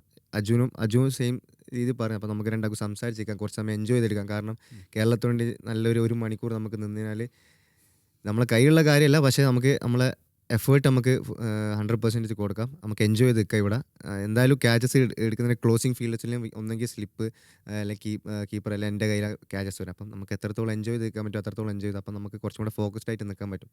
പ്രഷറിൽ നിന്നതിന് നമുക്ക് ചിലപ്പം വെപ്രാളത്തിൽ നിൽക്കും. പക്ഷേ ആ സമയത്ത് ഭയങ്കരമായിട്ട് ഇപ്പോൾ ഡിഫെൻഡ് ചെയ്ത് ഞാൻ വിക്കറ്റിലേക്ക് ചാടുന്നു. അപ്പം അജു പറയുന്നുണ്ട് എൻ്റെ അടുത്ത് ഇങ്ങനെ, അവൻ ഡിഫെൻഡ് ചെയ്താൽ ഇനി അങ്ങോട്ടേക്ക് ചാടിക്കോ, കയ്യിൽ ഇരിക്കാതെ സെക്കൻഡറി കാര്യമാണ്, പക്ഷേ ആ എഫേർട്ട് ഇട്ടുകൊണ്ടിരിക്കുന്നവർ. അപ്പോൾ അത് ഇട്ടിട്ട് അതിൻ്റെ മുന്നത്തെ ഒരു ഫ്ലിക്ക് ഇങ്ങനെ അടിച്ച് എൻ്റെ ഷിന്നിൽ തട്ടി ആദിബായിൻ്റെ സൈഡിൽ കൂടെ പോയി. അപ്പോൾ ഞാൻ വെച്ചാൽ ക്യാച്ച് എടുത്തു. പക്ഷേ ജസ്റ്റ് പോയത് അത് ലക്ക് ഫാക്ടർ എന്ന് ആ സമയത്ത് പോലും. പിന്നെ ഒന്ന് എൻ്റെ തൈസിലൊന്ന് ഇടിച്ച് എൻ്റെ കൈ തട്ടി അത് ക്യാച്ച് ആയിരുന്നു ലാസ്റ്റത്തെ. ഞാൻ ദൈവം ഒരു ക്യാച്ച് കളി ഫൈനലിൽ എത്തിക്കണം. കാരണം നമ്മളെല്ലാവരും ആഗ്രഹം സച്ചേട്ടൻ അതിൻ്റെ മുന്നത്തെ മീറ്റിംഗ് പറയുന്നത് നമ്മൾ നാളെ വെച്ചാൽ നമ്മൾ അതിൻ്റെ 4ാമത്തെ ഡേ ഈവനിങ് ഇരിക്കുന്നേരം സച്ചേട്ടൻ ഒരു വാക്ക് പറഞ്ഞു, നമ്മൾ നാളെ ഡ്രസ്സിംഗ് റൂമിൽ എല്ലാവരും ഭയങ്കര സങ്കടത്തോടെ ഇരിക്കുകയായിരുന്നു. അപ്പോൾ സച്ചേട്ടൻ പറഞ്ഞു നമ്മളിവിടെ എല്ലാവരും ചിരിച്ചുകൊണ്ടിരിക്കും, കാരണം നമ്മൾ ക്വാളിഫൈ ചെയ്യും, നമ്മൾ ഫൈനൽ കളിക്കും. അത് അത്രയും ഒരു ക്യാപ്റ്റൻ അത്രയും എന്താ പറയുക സ്ട്രോങ് ആയിട്ട് പറയുന്നേരം ആസ് എ ടീം മെമ്പർ നമുക്ക് എല്ലാവർക്കും ഒരു ഫീൽ നമ്മൾ എന്തായാലും ജയിക്കാൻ പോവുകയാണ്, നമുക്ക് എങ്ങനെയെങ്കിലും നമുക്ക് കാരണം അത്രയും എഫേർട്ട് ഇട്ടിന്, അത്രയും കണ്ടിന്യൂസ് എഫേർട്ട് ഇട്ട് നമ്മളെ സീസണാണ് നമ്മൾ കൊണ്ടുപോകുന്നുള്ള. അപ്പോൾ ഒരു സ്കിപ്പർ വന്നത് ക്യാപ്റ്റൻ വന്നിട്ട് അങ്ങനെ സംസാരിക്കും, നമുക്ക് ഓട്ടോമാറ്റിക്കായിട്ട് നമ്മൾ ആ ടീം മീറ്റിംഗ് കഴിഞ്ഞ് ഉറങ്ങാൻ കിടക്കുന്നത് നമ്മൾ ഇതിൻ്റെ ചിന്താഗതിയിലാണ് കൂടുതൽ നമ്മൾ നിന്നുകൊണ്ടിരുന്നത്. നമ്മൾ ഈവൻ ഫുഡ് കഴിക്കാൻ പോകുന്നതിൽ പറയും നമ്മൾ എങ്ങനെയെങ്കിലും നാളെ ജയിക്കണം, ഒരു വിക്കറ്റ് മതി. അപ്പം ആ സമയത്ത് എന്താണെന്നല്ല ദൈവാനുഗ്രഹം അല്ല ബോള് കൊണ്ട ഒരു നിമിഷം ഉണ്ടല്ലോ, അപ്പോൾ എന്താ തോന്നി? ഞാൻ എൻ്റെ തലക്ക് കൊണ്ടുവന്ന് മാത്രമാണോ, അല്ലെങ്കിൽ ഇതാരെങ്കിലും പിടിച്ചെങ്കിൽ ആലോചിച്ചു? എനിക്ക് എൻ്റെ ദേഹത്ത് എവിടെ തട്ടി എനിക്ക് കുഴപ്പമുണ്ടായില്ല, എങ്ങനെയും ദേഹത്ത് തട്ടി. ഇപ്പം ഞാൻ മുന്നേ പറഞ്ഞ പോലെ ഷിന്നിൽ തട്ടിയിട്ട് ബോൾ പൊങ്ങി, അപ്പം എനിക്ക് ഉറപ്പം മേത്ത് തട്ടി എവിടെയെങ്കിലും പൊങ്ങും. അതിപ്പോൾ കൈ ഫ്രാക്ചർ ആയി അത് കുഴപ്പമില്ല, എങ്ങനെയെങ്കിലും ഫൈനൽ കളിച്ചാൽ സെറ്റപ്പ് ആയിരുന്നു. അപ്പം കറക്റ്റ് സമയത്ത് എല്ലാം എന്താ പറയുക എല്ലാവരും സിനാരിയോ എല്ലാം ക്രിയേറ്റ് ചെയ്ത പോലെ കറക്റ്റ് എൻ്റെ എലിമെൻറ്റ് തട്ടി നേരെ സച്ചേട്ടൻ്റെ കയ്യിൽ ക്യാച്ച്. അത് ഭയങ്കര ഇമോഷണൽ ഫീലിംഗ് ആയിരുന്നു. രഞ്ജി ട്രോഫിയിൽ വേറൊരു പ്രധാനപ്പെട്ട നിമിഷം കൂടി ഉണ്ട്, അതിലേക്ക് ഞാൻ വരാം. സച്ചിനോട് ചോദിക്കട്ടെ, ജീവിതത്തിലെ ഏറ്റവും വലിയൊരു നേട്ടമായിട്ട് സച്ചിൻ ഇത് തന്നെ ആയിരിക്കും കരുതുന്നുണ്ടാവുക. രഞ്ജി ട്രോഫിയിൽ നമ്മുടെ ഫൈനലെത്തി, ജസ്റ്റ് നമുക്ക് നഷ്ടപ്പെട്ടു പോയി. ആ നിമിഷത്തെക്കുറിച്ച് ഞാൻ ചോദിക്കുന്നത്. 98 നിൽക്കുകയാണ് സച്ചിൻ ഒരു ഷോട്ട് എടുക്കുന്നു ലോങ് ഓഫിലേക്ക്, അല്ലേ? ഷോട്ട് എടുക്കുന്നു, അതുവരെ പൊന്തിച്ചടിച്ചിട്ടുണ്ടായിരുന്നില്ല ബോൾ, പക്ഷെ അപ്പോൾ പൊന്തിച്ചടിക്കുന്നു, ഔട്ടാവുന്നു. ആ നിമിഷം എന്ന് പറഞ്ഞു കഴിഞ്ഞാൽ ആ നിമിഷം ഉണ്ടായിരുന്നില്ലെങ്കിൽ വേറൊരു രീതിയിലാണ് കളിച്ചിരുന്നെങ്കിൽ, ഒരു പക്ഷേ ഡിഫെൻഡ് ചെയ്ത് അങ്ങനെ അവസാനം വരെ നിന്ന് ലീഡ് നേടി കേരളം വിജയിച്ച് കഴിഞ്ഞിരുന്നെങ്കിൽ സച്ചിനൊരു സെഞ്ചുറിയുണ്ട്, കേരളത്തിനൊരു കിരീടമുണ്ട്. അത് നഷ്ടപ്പെട്ടതിൻ്റെ വല്ലാത്ത വിഷമമുണ്ടോ? ഒബ്വിയസ്ലി ആ വിഷമം എന്തായാലും വരും. കാരണം നമ്മൾ അത്രയും നമുക്ക് കുറേ ഒരു അൺഫോർച്ചുനേറ്റ് ഇൻസിഡൻസ് ഉണ്ടായിട്ടുണ്ട് ആ മാച്ചിൽ. ഇപ്പോൾ സൽമാൻ്റെ ഒരു LBW അതൊരു വേറെ രീതിയിലൊരു, കാരണം നമ്മൾ സാധാരണ അങ്ങനെ ഔട്ട് കൊടുക്കുന്ന ഒരു സംഭവം അല്ല അത്, പക്ഷെ അത് ഔട്ട് കൊടുത്തു. അതിനുശേഷം അസറിൻ്റെ ഒരു LBW അതൊരു ഇത് പോയി. അപ്പം അങ്ങനെ കുറേ ഒരു ഇൻസിഡൻസ് ഉണ്ടായ സംഭവം. അപ്പോൾ ആ 90 ബാറ്റ് ചെയ്യുമ്പോഴും എൻ്റെ മനസ്സിലതില്ല ഒരു പൊക്കിയടിക്കണമെന്നോ അല്ലെങ്കിൽ സെഞ്ചുറി അടിക്കണമെന്നല്ല. കാരണം അത്രയും നീളു 55 റണ്ണോ അത്രയും മതി. ഇപ്പം ഞാനും ജലജിനോടും പറയുന്നുണ്ട്, ജലജ് നമുക്ക്, കാരണം ഞാനും ജലജും പല തവണ നമ്മൾ വലിയ പാർട്ണർഷിപ്പ് നമ്മൾ എടുത്തിട്ടുണ്ട്. അപ്പം ഞാൻ ജലജിനോട് പറഞ്ഞു, ജലജ് നമ്മൾ ഇതിനു മുന്നേ നമ്മൾ കുറേ പാർട്ണർഷിപ്പ് നമ്മൾ ചെയ്തിട്ടുണ്ട്, നമുക്ക് ഈ തവണ ചെയ്യാൻ പറ്റും എന്നുള്ള ജലജിനോട് പറഞ്ഞു. അപ്പോൾ ആ സമയത്ത് ഞാൻ ആ ഒരു ലീഡർഷിപ്പ് എടുത്ത് ഞാൻ ഫ്രണ്ട് ചെയ്യുന്നത് ബാറ്റ് ചെയ്ത്. പക്ഷേ ഐ ഡോണ്ട് നോ ആ ഒരു സമയത്ത് അങ്ങനെ സംഭവിച്ചു പോയി. അല്ലാതെ നമ്മൾ സച്ചിനെ ഡെക്കൗട്ടിലിരിക്കുന്ന സീൻ ഇപ്പോഴും കണ്ടിട്ടുണ്ട്. അതെ, കാരണം ഒബ്വിയസ്ലി നമ്മൾ ഡിസപ്പോയിൻമെൻ്റ് ആവും. കാരണം ഞാൻ ആ സമയത്ത് ഒരു വെൽ സെറ്റിൽഡ് ബാറ്റ്സ്മാൻ ഞാനായിരുന്നു. അവരുടെ എല്ലാ ബോളേഴ്സിനെയും നന്നായിട്ട് കളിച്ചുകൊണ്ട് പോകുന്നൊരു സംഭവമായിരുന്നു. അപ്പോൾ ആ സമയത്ത് ഒരു അബദ്ധം അല്ലെങ്കിൽ ആ ഒരു സമയത്ത് പറ്റി. പക്ഷേ അതിനുശേഷം നമ്മൾ എനിക്ക് ബിലീഫ് ഉണ്ടായിരുന്നു, സ്റ്റിൽ നമുക്ക് കളിയിലോട്ട് തിരിച്ചു വരാൻ പറ്റും എന്നുള്ളൊരു ബിലീഫുണ്ട്. കാരണം നമ്മൾ ആസ് എ ടെസ്റ്റ് ക്രിക്കറ്റ് എന്ന് പറഞ്ഞാൽ ലൈഫ് പോലെയാണ്. കാരണം you have an second opportunity എപ്പോഴും ടെസ്റ്റ് ക്രിക്കറ്റിൽ. അപ്പോൾ ആ ഒരു സംഭവം ഓക്കെ സാരമില്ല, മിസ്റ്റേക്സ് പറ്റും, ഇനിയും കളിയിലോട്ട് വരാൻ പറ്റും എന്നുള്ളൊരു പിന്നെ 2.5 days അതിലുണ്ടായിരുന്നു.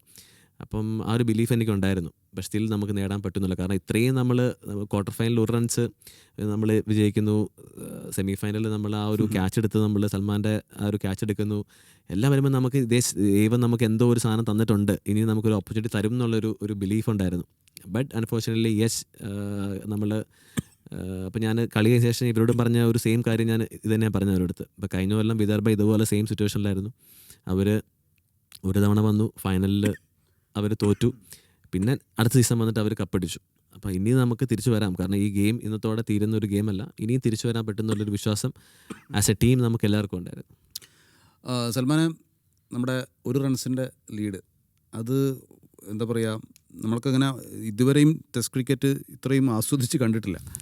അപ്പോൾ അത് നമ്മുടെ കേരളത്തിന് വേണ്ടിയിട്ട് ഇങ്ങനെ കാണിക്കും. അപ്പോൾ അന്ന് ഞാൻ ചോദിക്കുന്നത് ലാസ്റ്റ് 81 റൺസ് വേണമായിരുന്നു അല്ലേ അത് നേടാം. അപ്പം അന്ന് ഞാൻ കേട്ടൊരു കാര്യം, കോച്ച് നിങ്ങൾക്കൊരു വീഡിയോ കാണിച്ചു തന്നിരുന്നു, ഗില്ലസ്പിയുടെയും മെഗ്രാത്തിൻ്റെയും പാർട്ട്ണർഷിപ്പിൻ്റെ 116 റൺസിൻ്റെ പാർട്ട്ണർഷിപ്പിൻ്റെ ഒരു വീഡിയോ കാണിച്ചു തന്നിരുന്നു. അന്ന് എന്തായിരുന്നു ഡ്രസ്സിംഗ് റൂമിൽ ശരിക്കും നടന്നത്? അപ്പോൾ ഡ്രസ്സിംഗ് നമ്മൾ ടീം മീറ്റിംഗ് ഉണ്ടായിരുന്നു പിറ്റേ ദിവസം. അപ്പം അന്ന് ഇതേപോലെ തന്നെ സാർ ഈ വീഡിയോ കാണിച്ചതെന്ന് പറഞ്ഞ് നമുക്ക് നമ്മൾ വിശ്വസിച്ചാൽ എന്ത് വേണം അച്ചീവ് ചെയ്യാൻ പറ്റും. അപ്പം ഒബിയസ്ലി ബേസിലായിട്ട് നല്ല ബാറ്റ്സ്മാനാണ്. ബേസിലായിട്ടിന് ലാലിയിൽ ഹരിയാനയിൽ 50 ഉണ്ടായിരുന്നു. അപ്പം ബേസിലായിട്ട് ഉഗ്രനെ ബാറ്റ് ചെയ്ത് നല്ല വിശ്വാസമുണ്ട് എനിക്ക്. അപ്പം കോച്ചും അതുപോലെ തന്നെ പറഞ്ഞ് ഫ്രീ ആയിട്ട് നിൽക്ക്, ഫ്രീ ആയിട്ട് കളിക്ക്, ബേസിലായിട്ടും ബാറ്റ് ചെയ്യും. അപ്പം എനിക്ക് ഏറ്റവും ഇഷ്ടപ്പെട്ടെന്ന് വെച്ചാൽ ബേസിലായിട്ടിൻ്റെ ഒരു എനർജിയും ഒരു ആറ്റിറ്റ്യൂഡ്. ബേസിലായിട്ടിൻ്റെ അടുത്ത് ഗ്രൗണ്ടിൽ ഇറങ്ങുന്നേരം പറഞ്ഞാൽ ഞാൻ നിനക്ക് അവിടെ നിന്ന് തരും, നമ്മൾ ഒരു റണ്ണ് ലീഡോ അല്ലെങ്കിൽ കേരളത്തിൽ ലീഡ് അടിക്കുന്നവർ ഞാൻ അവിടെ ഉണ്ടാവും, നീ എന്താ നിനക്ക് റൺ എടുക്കുന്ന ഓപ്പർച്യൂണിറ്റി അത് നീ എത്രത്തോളം യൂസ് ചെയ്യാൻ പറ്റും അത്രത്തോളം യൂസ് ചെയ്യുമെന്ന് പറഞ്ഞു. അപ്പം വൺസ് ഫാസ്റ്റ് ബോളേഴ്സിൻ്റെ ആ ഒരു ഇനീഷ്യൽ സ്റ്റേജ് കഴിഞ്ഞപ്പം സ്പിന്നേഴ്സ് വന്നവർ എൻ്റെ അടുത്ത് ബേസിലായിട്ട് ഒറ്റ കാര്യം വന്നിട്ട് പറഞ്ഞുള്ളൂ, സൽമാൻ ഇതാണ് നിൻ്റെ സ്ട്രെങ്ത്ത്, അപ്പം അതിലും ബിലീവ് ചെയ്ത് നീ ബാക്ക് ചെയ്യും, അപ്പം സ്പിന്നേഴ്സിന് എത്രത്തോളം റിസ്ക് എടുക്കാൻ പറ്റും അത്രത്തോളം റിസ്ക് എടുത്തു, നീ എന്തായാലും സക്സസ് ആവും. വെച്ചാൽ ഒരു നമ്മളെ ടീം മെമ്പർ ഇത്രയും സീനിയറായ പ്ലെയർ ഇന്ത്യ കളിച്ചൊരു വ്യക്തി ഓപ്പോസിറ്റ് നിന്നിട്ട് അടുത്ത് വന്നിട്ട് പറയണം. അപ്പം ഞാൻ പറഞ്ഞു ബേസിലായിട്ട് എന്തായാലും അതനുസരിച്ച് എടുക്കാം. പിന്നെ അതുപോലെ തന്നെ ബേസിലായിട്ടും പറഞ്ഞ ഒരു കാര്യം വെച്ചാൽ എപ്പോഴും നമുക്കൊരു 10 റണ്ണ് വെച്ചിട്ട് പോകാം, നമ്മൾ 80 റണ്ണിലേക്ക് നോക്കാണ്ട് ഒരു 10 റണ്ണ് നമുക്ക് അച്ചീവ് ചെയ്യാൻ നോക്കാം, എങ്ങനെയെങ്കിലും 10 റണ്ണ് അച്ചീവ്, അങ്ങനെ 10 റണ്ണ് അച്ചീവ് ചെയ്തിട്ട് കറക്റ്റ്. പിന്നെ നടുക്ക് ബാറ്റ് ചെയ്യുന്ന ബേസിലായിട്ട് എപ്പോഴും നല്ലൊരു ക്യാരക്ടറാണ്, നമുക്ക് എന്താ ഒരു പ്രഷർ ഫീൽ ചെയ്യുമല്ലോ ബാറ്റ് ചെയ്യുന്നത്, എപ്പോഴും എൻജോയ്മെൻ്റ് ആണ് ബേസിലായിട്ട് സംസാരിക്കുന്നതായാലും. അല്ല, നമ്മൾ പരമാവധി സ്ട്രൈക്ക് സൽമാൻ വെക്കുകയാണല്ലോ ചെയ്തത്. അത് ഈ ലാസ്റ്റ് ബോളിലേക്ക് എത്തുമ്പോൾ അല്ലെങ്കിൽ ഫോർത്ത് ബോളിലേക്ക് എത്തുമ്പോൾ എങ്ങനെയാണ് അത് മെയിൻറ്റെയിൻ ചെയ്യാൻ പറ്റിയെന്നുള്ളത്? അല്ല, എനിക്ക് ഒന്നും വെച്ചാൽ എനിക്ക് നല്ല വിശ്വാസമുണ്ട് ബേസിലായിട്ടുണ്ട്. കാരണം ബേസിലായിട്ട് ഉഗ്രനെ ബാറ്റ് ചെയ്യും, അത് കുറേ സ്ഥലത്ത് ഞാൻ കണ്ടിന്. ഇപ്പം MP ആയിട്ടും ബേസിലായിട്ട് നല്ലൊരു ഇന്നിങ്സ് ഉണ്ടായിരുന്നു തുമ്പയിൽ. അപ്പം കുറേ നല്ല നല്ല ഇന്നിങ്സ് ഞാൻ കണ്ടത്. അപ്പോൾ എനിക്ക് നല്ല വിശ്വാസമുണ്ട് ബേസിലായിട്ടാണ്. അപ്പം മൂന്നാമത്തെ ബോൾ നാലാമത്തെ ബോൾ ഓട്ടോമാറ്റിക് സിംഗിൾ ഇട്ടോളും ബേസിലായിട്ടും കളിക്കും. ഈവൻ ലാസ്റ്റ് ലീഡ് അടിക്കുന്നതിന് മുമ്പ് ഒരു ക്ലാസിക്കൽ ഡ്രൈവ് ഉണ്ടായിരുന്നു ബേസിലായിട്ടിന്, അത് ഭയങ്കര രസമുണ്ടായിരുന്നു അപ്പുറത്ത് നിന്ന് കാണാൻ. അത് ഭയങ്കര ഇമ്പോർട്ടൻറ്റ് 4 റണ്ണായിരുന്നു അത്. അപ്പോൾ അങ്ങനത്തെ കുറേ കാര്യം. പിന്നെ നടുക്ക് ബാറ്റും ഭയങ്കര എൻജോയ്മെൻറ്റാണ്, അപ്പോൾ നമുക്ക് പ്രഷർ ഫീൽ ചെയ്യില്ല. നല്ലൊരു എന്താ പറയുക, ആ സമയത്ത് തന്നെ എടുത്ത് നമ്മൾ ക്യാരം ബോർഡ് കളിക്കാൻ ആ സമയത്ത്. അപ്പോൾ ഇങ്ങനെ ഓരോന്നിങ്ങനെ പോയി നമുക്ക് ഈ സ്ക്വയർ കട്ട് ഇങ്ങനെ അടിക്കാം, അതിൻ്റെ ഇടയിൽ കൂടെ അടിക്കാം. അപ്പം പറഞ്ഞിട്ട് അങ്ങനെ എൻജോയ് നമ്മൾ എത്രത്തോളം റിലാക്സ് ചെയ്ത് നിർത്താൻ പറ്റും അത്രത്തോളം റിലാക്സ് ചെയ്യുന്നുണ്ട്. അപ്പം അതുകൊണ്ടാണ് ഞാൻ ഇപ്പം ഫസ്റ്റത്തെ ചോദ്യം ഞാൻ പറഞ്ഞത്, എത്രത്തോളം നമ്മൾ റിലാക്സ് ചെയ്ത് നിൽക്കുന്നു അത്രത്തോളം ബെസ്റ്റ് ഔട്ട്കം നമുക്ക് വരും. നമ്മൾ പ്രാക്ടീസ് ചെയ്യേണ്ട കാര്യം, ഹാർഡ് വർക്ക് ചെയ്യേണ്ട കാര്യം പുറത്ത് ചെയ്തതിന്, അപ്പം അകത്ത് വരുന്ന എത്രത്തോളം റിലാക്സ് ചെയ്ത് കാമായിട്ട് നിൽക്കുന്നു അത്രത്തോളം ബെസ്റ്റ് ഔട്ട്കം വരും. സച്ചിൻ, ഇപ്പോൾ നമ്മൾ ഇത് IPL ഒരു വിൻഡോ കൂടിയാണ്, KCL ഒക്കെ, രഞ്ജി ട്രോഫി ഒക്കെ, അപ്പം മുഷ്താഖ് അലി എല്ലാം. അപ്പോൾ പക്ഷേ IPL 3 ടീമുകളിൽ സച്ചിൻ കളിച്ചിട്ടുണ്ട്, പക്ഷേ വേണ്ടത്ര അവസരം കിട്ടാത്തത് എന്തുകൊണ്ടായിരുന്നു? അത് അവസരങ്ങൾക്കായി ഇനിയും നിൽക്കേണ്ടി വരുന്നുണ്ടോ? അല്ല, അവസരം എന്ന് വെച്ചാൽ നമ്മളവിടെ ഓരോരോ സ്പോട്ടിനാണ് അവർ ഇത് നോക്കുന്നത്. അപ്പം ഞാൻ അവിടെ കളിക്കുമ്പോഴത്തേക്കും ഒരു നമ്പർ 6 ഫിനിഷർ പോലെയാണ്. അപ്പോൾ അത് അവരെ നമ്മൾ അപ്പോൾ എടുക്കുമ്പോഴത്തേക്കും ഇപ്പോൾ ഫോർ എക്സാമ്പിൾ കഴിഞ്ഞ ഇതിൽ ഞാൻ ഒരു മാച്ച് കളിച്ചു. അപ്പോൾ അത് നിതീഷ് കുമാർ റെഡ്ഡിക്ക് ഒരു ഇഞ്ചുറി വന്നപ്പോഴാണ് എനിക്ക് ആ ഒരു ഓപ്പർച്യൂണിറ്റി കിട്ടിയത്. പക്ഷേ അൺഫോർച്യുനേറ്റ്ലി അതൊരു മഴ പെയ്തുകൊണ്ട് എനിക്ക് ബാറ്റ് ചെയ്യാൻ പറ്റിയില്ല. അപ്പോൾ നമുക്ക് അതാ പറഞ്ഞത്, അപ്പം നമുക്ക് ഒരു ഓപ്പർച്യൂണിറ്റി കിട്ടത്തുള്ളൂ. ആ ഓപ്പർച്യൂണിറ്റിയിൽ ഇപ്പം ഞാൻ ഫസ്റ്റ് കൊല്ലം RCBയിൽ കളിക്കുമ്പോഴത്തേക്കും എനിക്ക് സർഫറാസ് ഖാനായിരുന്നു എനിക്ക് ഒരു സ്പോട്ടിൽ എൻ്റെ ഒരു ഫൈറ്റ് ആയിട്ടുണ്ടായിരുന്നത്. അപ്പോൾ സർഫറാസ് ഖാൻ 5 മാച്ച് കളിച്ചു, അദ്ദേഹം പെർഫോം ചെയ്തില്ല. പിന്നെ ഈ ഗെയിം ഈസ് ഓൾ അബൌട്ട് ക്യാരക്ടറും ആറ്റിറ്റ്യൂഡാണ്. അപ്പോൾ അത് റൈറ്റ് അല്ലെങ്കിൽ ആൾക്കാർ റീപ്ലേസ് ചെയ്യും. അപ്പോൾ സെക്കൻഡ് എൻ്റെ ഇതാണ്. അപ്പോൾ എനിക്ക് ചാൻസ് കിട്ടി. ഫസ്റ്റ് മാച്ച് ഞാൻ 32 റൺസ് ഞാൻ അടിച്ചു. പിന്നെ ഞാൻ ഓണായി. ആ ഫസ്റ്റ് ഒരു ഓപ്പർച്യൂണിറ്റി കിട്ടിയതിൽ അടിച്ചോണം. ആ അടിയിൽ നമുക്ക് അടുത്ത മാച്ച് ഒരു 3 മാച്ച് കളിക്കാൻ പറ്റും. ആ 3 മാച്ചിൽ പെർഫോം ചെയ്യുകയാണെങ്കിൽ you can keep on playing. ക്രിക്കറ്റാണ്, ഒരു ബോൾ മതി ഔട്ട്. അതാണ് നമ്മുടെ പ്രശ്നവും. ബോളറാണെങ്കിൽ പിന്നെ കുഴപ്പമില്ല, ബോളറിന് കുറച്ചും കൂടെ ഓപ്പർച്യൂണിറ്റീസ് കിട്ടും. കാരണം ഇഞ്ചുറീസും ഇതൊക്കെ വരുന്നതുകൊണ്ട് കിട്ടും. പിന്നെ അവർക്ക് 6 ബോളുണ്ട്, 4 ഇപ്പം 6 അടിച്ചാലും 5ാമത്തെ ബോൾ വിക്കറ്റ് എടുത്താൽ അത് വിക്കറ്റ് തന്നെയാണ്. അപ്പോൾ അതുകൊണ്ട് പിന്നെ അവർക്ക് വേറെ 3 അല്ല ബോളിംഗിൽ ഒരു പരീക്ഷണം നടത്തിയിരുന്നല്ലോ, 2 വിക്കറ്റ് കൊടുത്തു IPL. ഓണ ഹാട്രിക് ആയിരുന്നു. അപ്പം അതൊക്കെ ഒരു ഓപ്പർച്യൂണിറ്റിയാണ്. പിന്നെ ഒരു ഇതും വേണം. പിന്നെ നമ്മൾ ഈ പറയുന്ന പോലെ നമ്മൾ എല്ലാം ഒരു സമയമാണല്ലോ, ആ സമയം എല്ലാം ഒത്തുചേർന്ന് വരണം. സൽമാൻ, പിന്നെ ഈ കഴിഞ്ഞ KCLൻ്റെ ഒരു പെർഫോമൻസ് അടിസ്ഥാനത്തിൽ ഏതെങ്കിലും IPL ടീമിൽ കയറി കസറേണ്ട ഒരു ഫോമിലായിരുന്നു അന്ന്. കാരണം നേരത്തെ പറഞ്ഞ 11 6 ഒക്കെ അങ്ങനെ IPL കുറച്ചുകൂടി ഒരു കയറി വരാൻ പറ്റുന്നൊരു പ്രതീക്ഷയുണ്ടോ? പ്രതീക്ഷ തീർച്ചയായും ഉണ്ട്, എപ്പോൾ ഉണ്ട്. പ്രതീക്ഷ എപ്പോൾ ഉണ്ടായിരുന്നു. എന്താ പറയുക, പറഞ്ഞ പോലെ നല്ല ആഗ്രഹം ഉണ്ടായിരുന്നു. ലാസ്റ്റ് ഇയർ പ്രതീക്ഷ ഉണ്ടായിരുന്നു. കാരണം 6 അടിച്ച എല്ലാവരും സംസാരിക്കാൻ ട്രയൽസിന് പോയായിരുന്നു, CSKൻ്റെ ആയാലും അതുപോലെ തന്നെ രാജസ്ഥാൻ, RCB, അപ്പം അവിടെയൊക്കെ പോയി നന്നായി ചെയ്തു. അപ്പോൾ ഒരു പ്രതീക്ഷ ഉണ്ടായിരുന്നു. പിന്നെ ചേട്ടൻ പറഞ്ഞ പോലെ എല്ലാം ഒന്ന് ഒത്തു വരണം, എല്ലാം സമയത്തിൻ്റെ ഇതാണ്, എല്ലാം ദൈവത്തിൻ്റെ കയ്യിലാണ്. അപ്പം നമ്മൾ ചെയ്യാൻ പറ്റുന്ന കാര്യം എത്രത്തോളം ഫ്രസ്ട്രേഷൻ ഉണ്ടായിരുന്നു, ഇല്ലയെന്ന് പറയുന്നത് ഫ്രസ്ട്രേഷൻ ഉണ്ടായിരുന്നു കിട്ടാത്തപ്പം. ഈവൻ ഇഞ്ചറി റീപ്ലേസ്മെൻറ്റ് കിട്ടുന്ന ഒരു വിശ്വാസം ഉണ്ടായിരുന്നു. പക്ഷേ ഇതന്നെ സമയത്തിൻ്റെ ടൈമാണ് എല്ലാം. അപ്പം എന്തായാലും സമയമാകുന്നവരെ എന്തായാലും വരും, നല്ല വിശ്വാസമുണ്ട്, നല്ല രീതിയിൽ പ്രിപ്പയർ ചെയ്യുന്നുണ്ട്. കാരണം അവർ ഡിസേർവ് ചെയ്യുന്നതിന് നല്ല വിശ്വാസമുണ്ട് എനിക്ക്. സച്ചിനെ, ദേശീയ ടീം എന്നുള്ളത് ഏതൊരു ക്രിക്കറ്ററുടെയും സ്വപ്നമാണ്. അതിലേക്ക് എത്താൻ പറ്റിയില്ല, വയസ്സ് 37 യപ്പ്. അല്ല, അത് ഞാൻ പറഞ്ഞല്ലോ, ടിൽ മൈ ലാസ്റ്റ് ബ്രെത്ത്, ഞാൻ ലാസ്റ്റ് ബോൾ കളിക്കുന്നവരെ ഒബ്വിയസ്ലി നമ്മുടെ എല്ലാവരുടെയും ഒരു എയിം എന്ന് പറഞ്ഞാൽ ടു പ്ലേ ഫോർ ഇന്ത്യ തന്നെയാണ്. സോ ഞാൻ ഇന്ത്യ എ കളിക്കുമ്പോഴും ഇപ്പോഴത്തെ ഒരു എക്സ്പീരിയൻസ് വെച്ചാണ് ഞാൻ ഇന്ത്യയെ കളിക്കണമെങ്കിൽ എനിക്കത് ഓവർകം ചെയ്യാൻ പറ്റുമായിരുന്നു. പക്ഷേ ആ ഒരു സമയത്തും നമുക്ക് ആസ് എ സീനിയർ പ്ലെയർ നമ്മുടെ കൂടെ എന്ന ഒരാളെ പറഞ്ഞു തരണമെങ്കിൽ അത് ഭയങ്കര ഒരു ഇമ്പോർട്ടൻ്റ് കാര്യമാണ്. അതാണ് ഞാൻ ഇവരോടും പറയുന്നത്. ഇപ്പോൾ സൽമാൻ ആണെങ്കിലും ചേട്ടൻ പറഞ്ഞ പോലെ ഇവൻ ഒരു 2 കൊല്ലം മുന്നേ IPL കളിക്കേണ്ട ഒരു പ്ലെയറാണ്. But end of the day what happens, ഈ പറഞ്ഞ പോലെ എൻഡ് ഓഫ് ദി ഡേ ആ ഒരു സപ്പോർട്ടും വേണം. ആ ഒരു സപ്പോർട്ട് ഇല്ലെങ്കിൽ യു വോണ്ട് ഗെറ്റ് ഇറ്റ്. അപ്പോൾ അത് പറഞ്ഞ പോലെ പൈസ കൊടുത്തോ അങ്ങനത്തെ ഒന്നുമല്ല, ജസ്റ്റ് ഒരു മോറൽ സപ്പോർട്ട്, അല്ലെങ്കിൽ അവിടെ ഒരാളുടെ പേര് പറയാൻ. ഇപ്പം ഞാൻ വിശ്വസിക്കുന്നത് വെച്ചാൽ ഇപ്പോൾ എൻ്റെക്കാളും ഹൺഡ്രഡ്സ് ഇല്ലാത്ത പ്ലേയേഴ്സ് അവിടെ ഇന്ത്യൻ ടീമിൽ കളിക്കുന്നുണ്ട്. പക്ഷേ ആ ഒരു സമയത്ത് നമുക്ക് പറയാനൊരാളും കൂടെ വേണം, ഇല്ലെങ്കിൽ അത് നടക്കത്തില്ല. ഇപ്പം ഇപ്പോൾ സഞ്ജുവിൻ്റെ കേസിൽ തന്നെ ഇപ്പം നമുക്കറിയാം, സഞ്ജു കുറേ കാലം ടീമിൽ നിന്ന് പുറത്തായിരുന്നു. ഡെബ്യൂ ചെയ്തതിനു ശേഷം കുറേ കാലം ടീമിലേക്ക് പിന്നെ അങ്ങോട്ട് നോക്കാൻ തന്നെ പറ്റിയില്ല. അത്രത്തോളം പ്രതിഭാതരായ കളിക്കാർ അവിടെ ഉണ്ടെന്നുള്ള വേറെ കാര്യം. പക്ഷേ ഇപ്പോൾ തന്നെ നോക്കൂ, അദ്ദേഹം ഒരു സീസണിൽ ഇപ്പോൾ വേൾഡ് കപ്പ് നേടിക്കൊടുത്ത ഒരു താരം പെട്ടെന്ന് ഒരു സീസണിൽ കുറച്ചൊന്ന് മങ്ങിയപ്പം അദ്ദേഹം പുറത്താവുന്നു. അങ്ങനെ ഒരു അല്ല, സഞ്ജുവിൻ്റെ ഏറ്റവും വലിയ ബിഗ്ഗസ്റ്റ് പോയിന്റ് എന്ന് വെച്ചാൽ സഞ്ജുവിന് ഒരു 15 മാച്ച് IPL മാച്ച് നടക്കുകയാണ് അവിടെ. കാരണം സഞ്ജുവിന് അവിടെ ഷുവറാണ് ഹി വിൽ പ്ലേ 15 ഗെയിംസ്. അപ്പോൾ അവിടെ നിന്ന് പോയാൽ പോലും സഞ്ജുവിന് ഇവിടെ പെർഫോം ചെയ്താൽ again he can come back. പക്ഷെ നമ്മുടെ കാര്യം അങ്ങനെയല്ല. So once we are out. ഇല്ലെങ്കിൽ ഈ പറഞ്ഞ പോലെ നമുക്ക് ഈ പറഞ്ഞ ഒരു സപ്പോർട്ട് വേണം.